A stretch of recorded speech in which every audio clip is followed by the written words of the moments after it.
우리가 이런 것도 알아야 됩니까? 당연히 알아야 되죠. 무슨 말씀이세요, 손님? 이런 것들까지 모조리 파헤쳐보는 시간. 꼬리에 꼬리를 무는 시사 공부 한탕. 꼬리곰탕. 예스. 요즘에는 이제 네. 외출할 때 문 앞에서 뭔가 허전하다 싶을 때 지갑, 핸드폰, 마스크다 하는 그렇지. 경우들이 굉장히 많잖아요. 그래요. 마스크가 이제는 뭐 우리 얼굴에 거의 이식됐다 싶을 정도로 맞습니다. 피부같이 느껴져요. 그리고 마스크를 그래도 또 오래 끼다 보니까 네. 좀 틀어보기도 좀 나요. 제가 좀 보여드리면 유명하지만 실제로 제가 왕건이가 마스크 때문에 나는데 이거 주사를 맞아야 되는 수준이거든요. 아, 이게 실제로 피부 트러블 많으신 이유가 이 마스크 안이 습하잖아요. 네. 세균이 번식하기 좋은 환경이 조성이 된단 말이에요. 네. 마스크 웬만해서는 뭐 겉면이더라도 손으로 이렇게 막 많이 만지지 마세요. 끝부분만, 귀 거리 부분만 좀 만지시길 바라고, 오염되거나 조금 살짝 습하거나 하는 마스크는 바로바로 교체해 주시는 게 안 좋은 마스크 더 계속 오래 쓰는 것보다 훨씬 나은 거예요. 맞습니다. 네. 옛날 뭐 방송이나 이런 데 옛날 영상을 보면은 지하철에 마스크 쓴 사람이 한 명도 없어요. 그러니까요. 너무 부러운데 저희도 이제 곧 그런 날이 올 수 있겠죠. 예, 꼭 그런 날이 다시 돌아올 거라고 믿고, 아무튼 나의 건강뿐만 아니라 주위의 건강을 위해서라도 마스크 착용이 의무화되어 있는 요즘에 계속해서 일단은 마스크를 꼭 좀 착용하시기를 바라겠습니다. 자, 마스크처럼 우리를 지켜주는 것이 또 있겠죠. 바로 지식입니다. 지식이 있으면 퀴즈가 두렵다, 두렵지 않다. 두렵지 않습니다. 살짝 두렵다. 조금 두렵습니다. 오늘 그래도 멋지게 한번 풀어보도록 하겠습니다. 꼬리공탕 하나, 둘, 셋, 출발! 예스! 인간은 논리적인 동물이라기보다는 감정적인 동물이죠. 따라서 비판이나 비난, 불평은 그것이 아무리 정당하더라도 결과적으로 인간관계에 악영향을 미치게 되는데요. 리더십 관점에서의 카네기 인간관계론에 대해서 알아보고자 이를 설명하는 키워드들로 퀴즈를 준비했습니다. 좋습니다. 칭찬의 기술로 가겠습니다. 오케이, 칭찬의 기술로 한번 가보자. 칭찬의 기술. 진심을 담아 보내는 칭찬은 동기부여가 될 뿐 아니라 한 사람을 변화시키기 때문에 조직의 리더에게 반드시 필요한 부분이죠.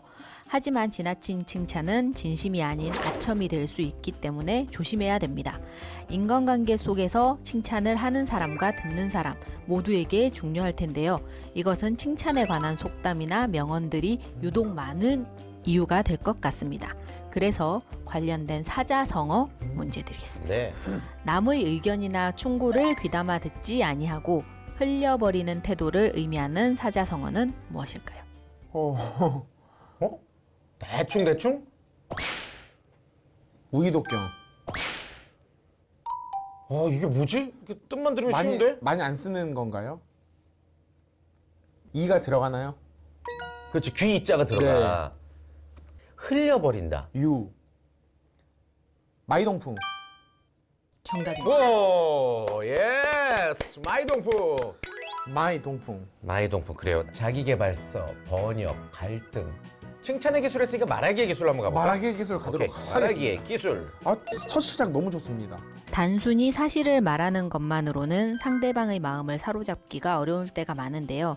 극적인 효과를 더할 때 훨씬 더 설득력이 강해진다라고 하죠. 말로 표현하지 못하는 극적인 순간을 연출하는 것이 있는데요. 바로 스포츠입니다. 스포츠 경기 속의 명장면은 두고두고 기억에 남아있게 되는데요. 그래서 야구 관련된 문제 드리겠습니다. 야구 자신 있어. 유럽에서는 구미 지역에 비해 야구가 큰 인기를 끌지 못합니다. 워낙에 축구가 인기가 높고 각자 배구나 농구, 하키 등 다른 리그의 팬층이 두터워 야구는 단지 야구가 좋아서 하는 아마추어 리그 정도로 야구 리그가 있는 것으로 만족하는 수준이라고 하는데요. 또 한 가지 이유는 유럽인들이 야구의 규칙 중 이것에 반감을 느끼기 때문이라고 합니다. 이것은 무엇일까요? 알겠습니다. 데드볼인가? 다시 돌아오는 것. 유럽은 정복하는 느낌인데 다시 왜 다시 돌아오냐. 멀리 뻗어 나가야 되는데 우리 홈으로 유럽대로- 돌아와서 홈을 밟아야 득점을 한다라는 것 때문에. 정답입니다. 아니군요. 정답은 도루입니다. 도루, 훔치는 거. 양발장의 나라. 예. 정답입니다. 와우! 탁탁 갑니다. 탁탁. 스틸. 오, 정말 도루 그래서 싫어해요? 도루. 도루는 유럽인들이 생각하기에 신사답지 못하다라고 생각을 한다라고 합니다. 왜냐면 유럽 소매치기 장난 아닌데. 그러니까. 유럽은 그냥 하면 그냥 바로 훔쳐가는 나라들인데 그러니까. 되게 되게 젠체하네요. 유럽. 뭐 골라봐. 저희 그러면은 원래 늘 그랬듯이 또 여기 남은 갈등 번역 뭐 이런 것 중에 마음에 드는 거 하나, 오케이. 주제 하나, 훈이진이 그렇지. 오케이. 하겠습니다. 진이 훈이. 네. 죄송합니다. 저는 골라봐. 오늘도 제가 좀 이걸 했는데요. 어. 실수로 가도록 실수. 하겠습니다. 무슨 실수를 했어 오늘? 오늘 제가 조금 일찍 나왔어야 되는데 5분 늦게 나왔어요. 네, 근데 근데 본인 스스로가. 네, 맞습니다. 아, 오케이. 조심하지 않거나 성급한 마음에 실수를 하는 일이 종종 있습니다. 누구나 실수할 수 있다고 말하면서도 자신의 실수를 인정하는 것은 쉽지 않은 일이죠. 하지만 이러한 실수를 통해 발명이나 발견하는 일이 종종 일어나는데요.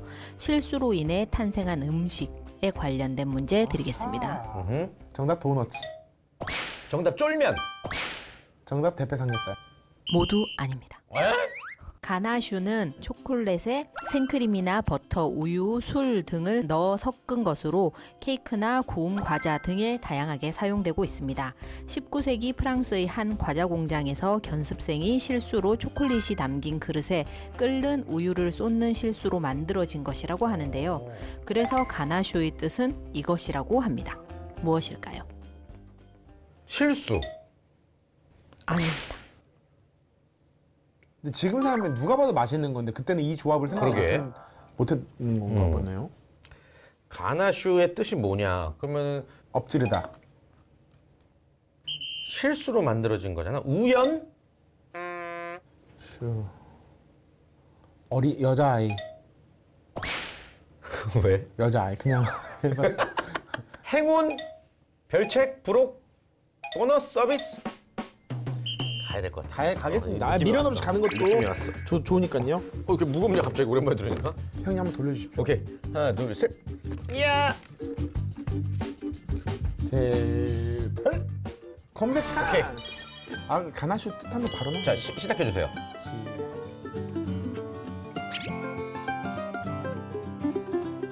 이거 어떻게? 어우 뒤 밑에 있었습니다. 아, 이거 지가 밥 먹은 이거- 거까지 다 올려. 이거 뒤로 가야 돼요. 이거 아닌 것 같아요. 어? 이거. 아 망했다. 아니야, 너 잘못 봤잖아. 식빵 말하잖아, 이거.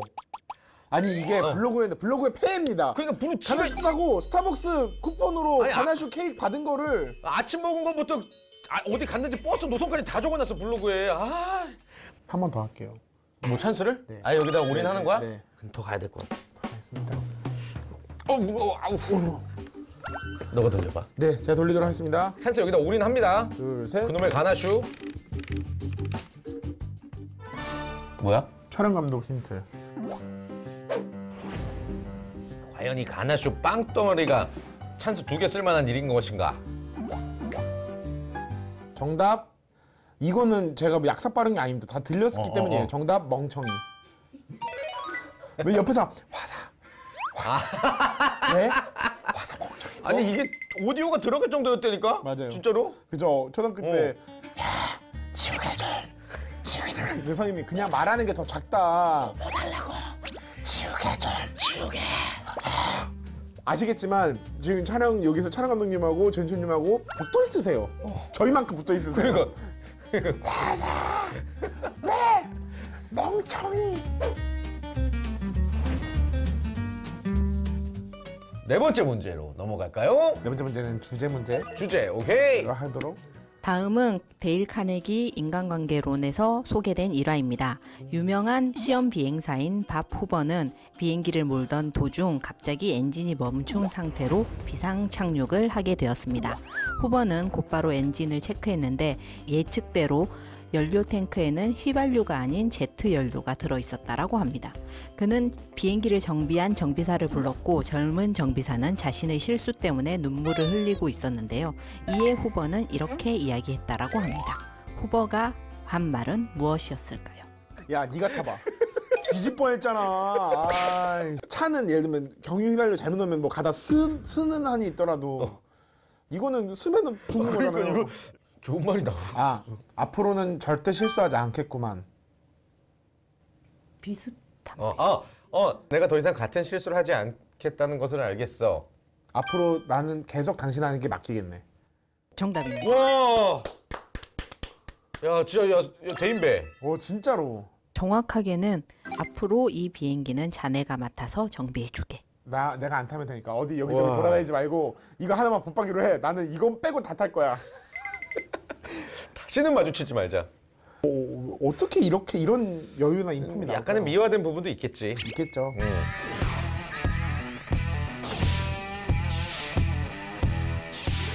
직장 생활에서 세대 간의 공감이 없다면 서로에 대한 갈등이 지속될 텐데요. 이번에는 Z세대를 이해하기 위한 그들의 언어를 퀴즈로 알아보는 시간을 언어. 마련했습니다.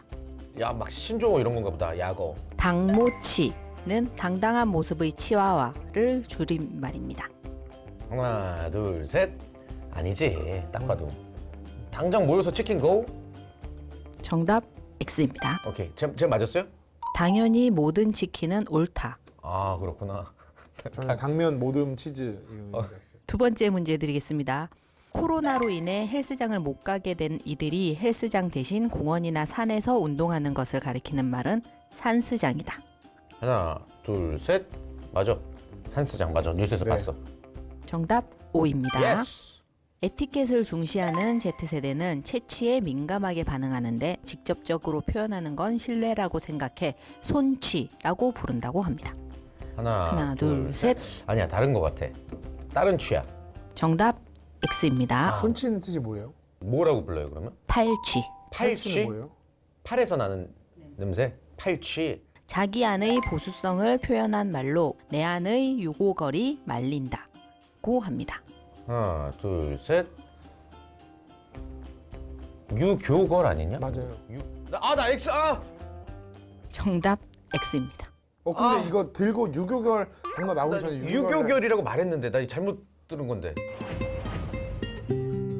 단체로 페이스북 메신저로 대화를 나누는 것을 단팸이라고 합니다.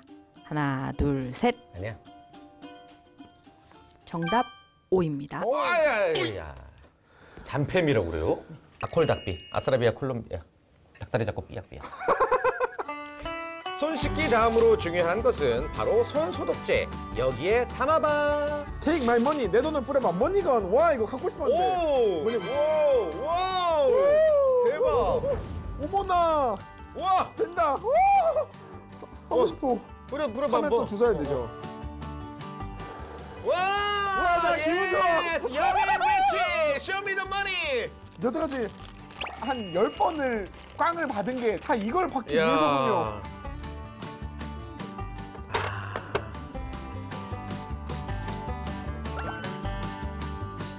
오, 그래서 이거 가방에다가 진짜로. 달랑달랑. 네, 그리고 저 촬영장 가면은 여기 주머니에 다 해놔요. 그래서 수시로 이렇게. 오, 좋다. 윤리. 윤리 주면 엄청 좋아하겠다. 네네네, 귀여워요. 아, 오케이. 아, 좋다. 진짜 마음에 든다. 저도 예. 감사합니다. 야, CG 팀 귀찮게 하자. 네. 쏴. 와우. 예, 다음 강의 만나 뵙겠습니다. 예.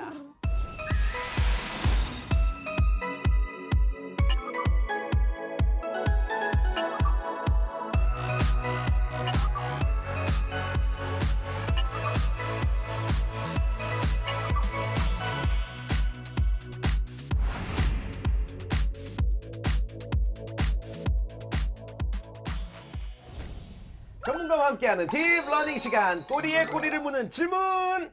자, 지난주에 이어서 오늘 진짜 기대해 주셔도 좋습니다. 여러분들의 인생이 달라질 수도 있는 그런 시간입니다. 저는 지난 시간에 이 강의를 듣고 일주일간 정말 엄청나게 인기 있었어요. 저는 예. 이 칭찬 방법을 그대로 썼더니 예. 약 3명의 여성분에게 고백을 받았습니다. 야! 이제는 뭘 해도 자신감이 생기고 그 어떤 관계에서도 내가 뭐 우위를 점하는 게 목적은 아니겠지만 훨씬 더 편안한 관계를 유지할 수 있다라는 데서 굉장히 저는 기뻤는데 오늘 이후로 저는 더 인기가 많아질 거예요. 자, 우리 데일리 카네기 코리아의 홍현영 이사님 자리해 주셨습니다. 안녕하세요. 안녕하세요. 안녕하세요.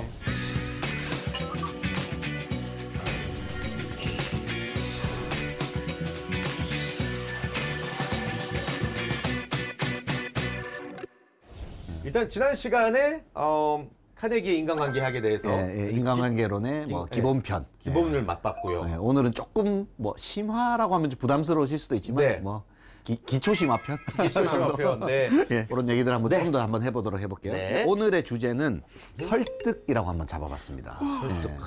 설득의 기술, 뭐 이렇게 네. 뭐 사실 그런 이제 기술적으로 이제 접근하는 뭐 심리학 책들 또는 뭐 협상에 관한 책들도 사실 많이 나오죠. 우리가 다 이 전문적인 뭐 협상가나 외교관이 될 건 아니지만 일상의 영역에서도 사실은 설득해야 되는 상황들, 우리 관계에서는 늘 사실 따라 붙는 것 같아요. 인간은 그러면 어떤 경우에 그런 갈등을 느끼게 되고 또 그럴 때 어떻게 해야 좀 인간관계 학적으로 봤을 때 설득의 어떤 그 기초를 놓을 수 있는가, 이런 부분들을 좀 한번 생각해 볼 겁니다.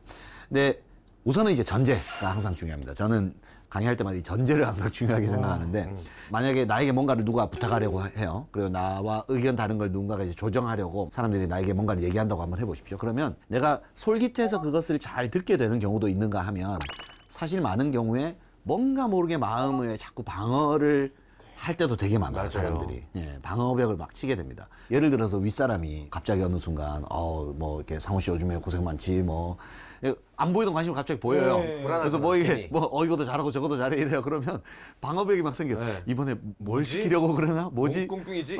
그렇게 이제 돼버리죠. 사실은 데일 카네기 인간관계론에서는 설득의 전제로 뭘 놓냐면 우호성을 놓습니다. 우호적인 관계가 우호성. 형성되어 있는가. 내가 이미 평상시에 다른 사람에게 우호적인 사람인가? 라는 게 설득의 전제라고 놓고 있어요. 중요한 거다. 굉장히 중요한 포인트입니다. 그러니까 이거는 단순히 만약에 제가 뭐 태진 씨한테 요구할 게 있어요. 뭐 돈을 빌려야 돼요. 뭐 요구할 게 있어요. 그러면 오랜만이죠. 뭐 이렇게 그동안 잘 지냈어요 하면서 약간 가벼운 아이스 브레이킹을 하는 뭐 소위 이것을 라포 형성이라고 그러는데, 라포?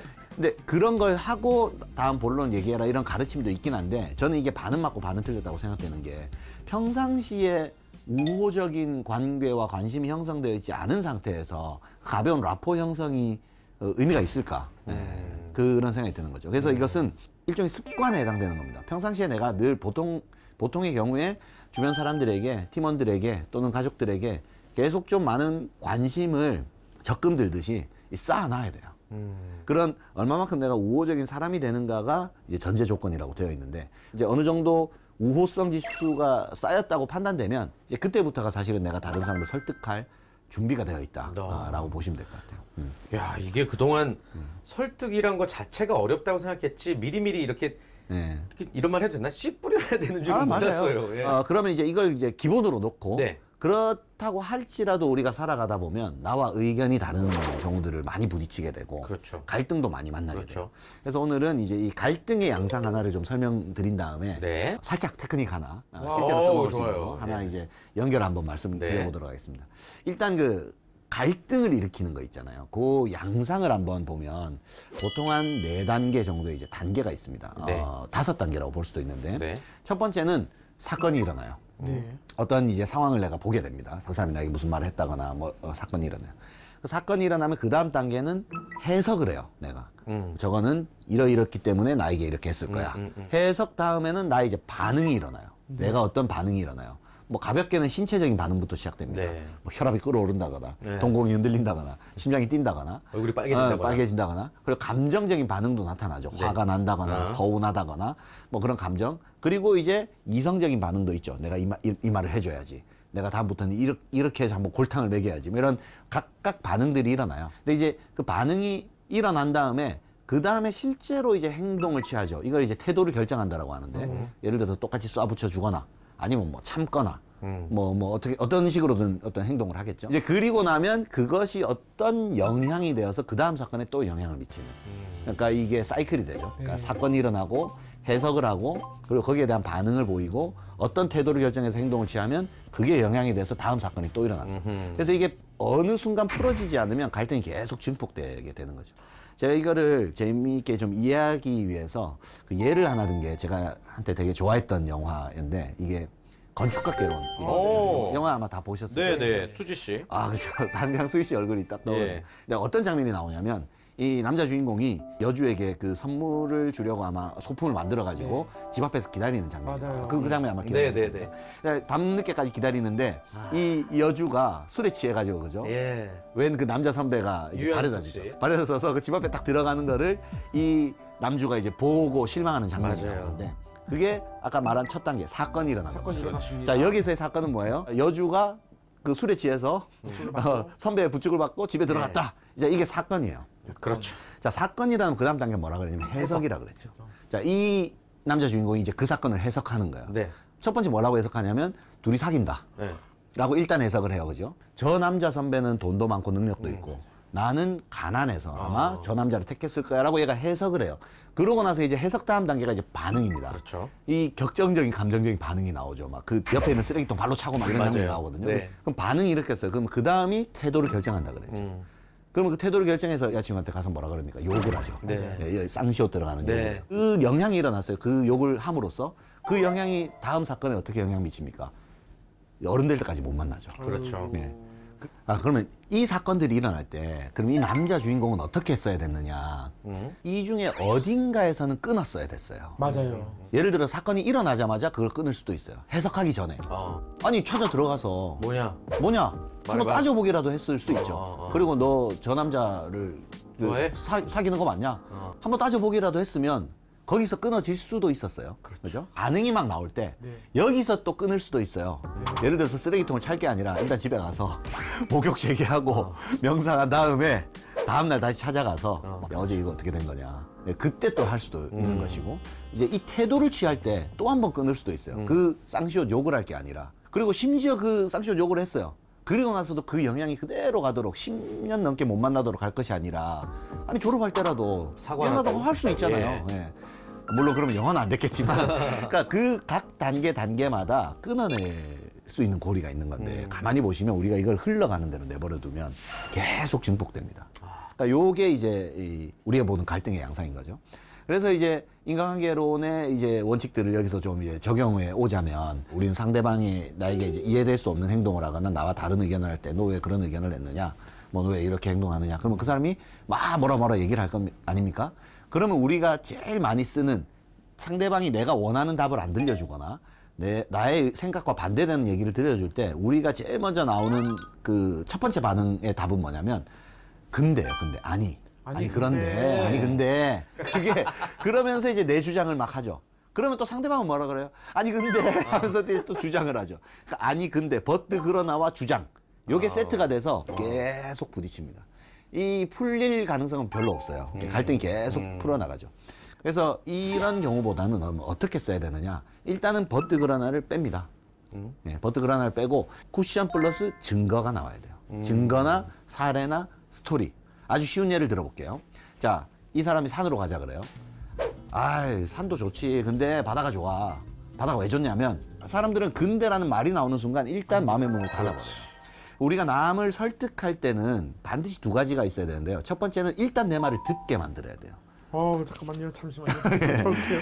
그러니까 나중에 설득이 되든 안 되든 일단은 듣게 만드는 게 첫 번째 목적이고요. 그리고 나서는 그 듣게 만든 그 이야기가 좋아야죠. 그래서 설득이 되면 더 좋은데 설득이 설사 안 되더라도 우선은 듣게 만들어야 뭘 얘기를 해도 할 거 아닙니까?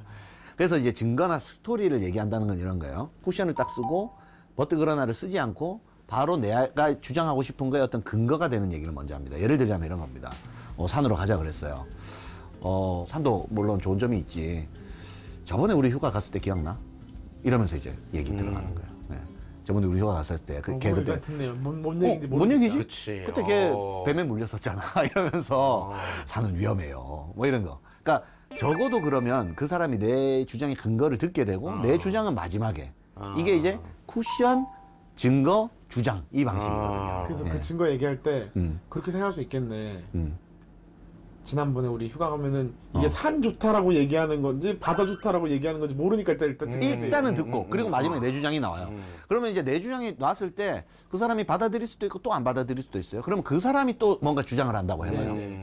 그러면 이게 좋은 경우의 토론은 근거와 근거가 부딪히는 토론이 좋은 토론이에요. 그렇죠. 그죠? 그렇죠. 그러면은 계속 좋은 대안을 만들어 갈 수 있어요. 아, 그런 근거도 있지만 이런 근거도 있다. 그러면 이 점을 검토해보자. 저 점을 검토해보자. 이런 사례도 있다. 저런 사례도 있다는 서로 의견이 다르더라도 건설적인 토론이 될 수 있어요. 그럼 결국에는 그런 토론을 뭐 시간하고 나면 뭐 진짜 산에 대한 정보, 바다에 대한 정보라도 많이 쌓일 거예요. 예. 그런데 보통은 근거와 근거가 부딪히는 토론이 아니라 주장과 주장이 부딪히는 예, 토론이에요. 맞아. 산이라니까 바다라니까 부부싸움이 막 부딪혀요. 그래요. 부부싸움이 그렇게 되는 거예요. 그래서 근거와 근거가 부딪히게 만들어야 돼요. 예. 이것은 생산적인 토론이 될 수 있거든요. 자, 그러면 우리가 아까 그 갈등 사례로 다시 돌아가면 네. 나랑 다른 의견, 다른 사건 때문에 내가 잘못 해석해서 이제 반응이 일어나면 내가 반론을 펴야 되잖아요. 네. 그때 내 마음속에 쿠션하고 증거를 한번 준비해 보세요. 내가 저 사람한테 어떻게 반박할까? 근데 그 근거는 뭘까? 생각을 해보고 그럼 얘기를 할 때는 어떻게 해야 된다고요? 근거부터 얘기해야 되잖아요. 근데 그런 얘기를 하는 그 준비 자체가 내 마음을 좀 누그러뜨리고 나를 이성적으로 만들고 그렇네요. 예, 그렇게 해서 이 얘기가 생산적으로 전개되어 가는 거죠. 예. 이제 진짜 막 되도 않는 말싸움은 최소한 안 하겠다는 자신이 생깁니다. 막 예. 싸우고 싶어요. 한번 연습을 한번 해보는 거죠. 연습을. 그러니까 결코 인간관계란 게 상대방이 원하는 대로 내가 다 맞춰주거나 뭐 내 의견과 주장을 뭐 없애라거나 뭐 나의 기호는 반영하지 말라거나 이제 그런 뜻들은 아니에요. 나는 분명히 내 기호가 있고 내 의견인데 내 주장을 해야죠. 근데 그걸 세련되게 해야죠. 예.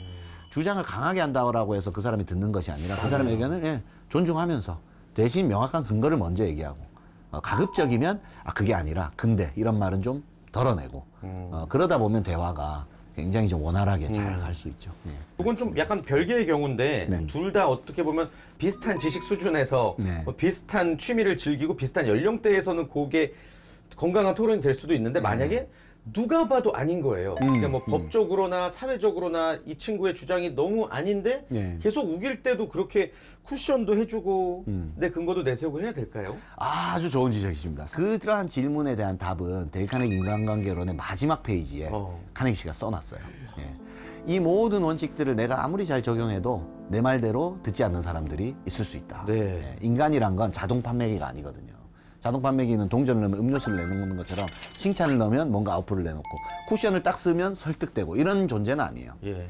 그런데 이제 이 말을 해요. 그럼에도 불구하고 이러한 방식으로 이야기하는 것이 다른 방법보다는 좋을 것이며 와. 그리고 그 다음 말이 더 중요합니다. 그런데 무엇보다 중요한 것은 그 상대방을 어떻게 하는 것이 아니라 당신이 더 좋은 리더가 되는 것이다 라고 얘기가 돼 있어요. 설사 그 사람을 설득하는 데는 실패할지라도 내가 좋은 리더로 남느냐 아니면 나도 똑같이 그냥 승질내고 싸우는 사람으로 남느냐는 달라요. 왜냐하면 그 상황을 보고 듣는 다른 사람들이 또 있거든요. 그렇죠. 예. 그래서 뭐 진짜 인간관계를 잘하는 사람이라고 해서 항상 성공하는 건 아니에요. 그 사람은 항상 설득에 성공하는 것도 아니고 항상 내 뜻대로 사람을 조종할 수 있는 것도 결코 아닙니다. 그러나 좋은 인간관계를 하는 사람은 그 원칙이 있는 거예요. 타인을 존중하고 비록 내가 의견이 달라도 나는 그 사람의 의견을 막 비난한다기보다는 존중하되 내 의견도 부드럽게 말한다는 그런 일관성이 있는 사람인 거예요. 그러면 비록 한 사람을 설득하는데 실패한다고 할지라도 다음 사람을 설득할 가능성은 굉장히 높아지죠. 왜냐하면 사람들이 아니까 저 사람이 어떤 사람인지를. 예. 그래서 그렇게 좀 정리해 보면 네. 그 질문에 대한 답변이 되지 않을까 싶습니다. 그래요. 작년부터 이어져 온 코로나 시국에는 더더욱 인간관계가 힘들지 않나 생각드는데 그 어려움 속에 어떤 묘책이 될 수 있는 책이라고 저는 생각이 들고 예, 또 그 책들 중 중요한 내용 2주에 걸쳐서 또 요약해 주셔서 너무 감사드립니다. 네, 감사합니다. 네, 고맙습니다. 고맙습니다. 자, 우리 두기들 이제 인간관계는 문제 없습니다. 예, 앞으로 계속해서 또 즐거운 내용 전해드릴 테니까 저희와의 관계도 돈독해지기를 바라면서 다음 주에 다시 인사드리겠습니다. 여러분 고맙습니다. 고맙습니다.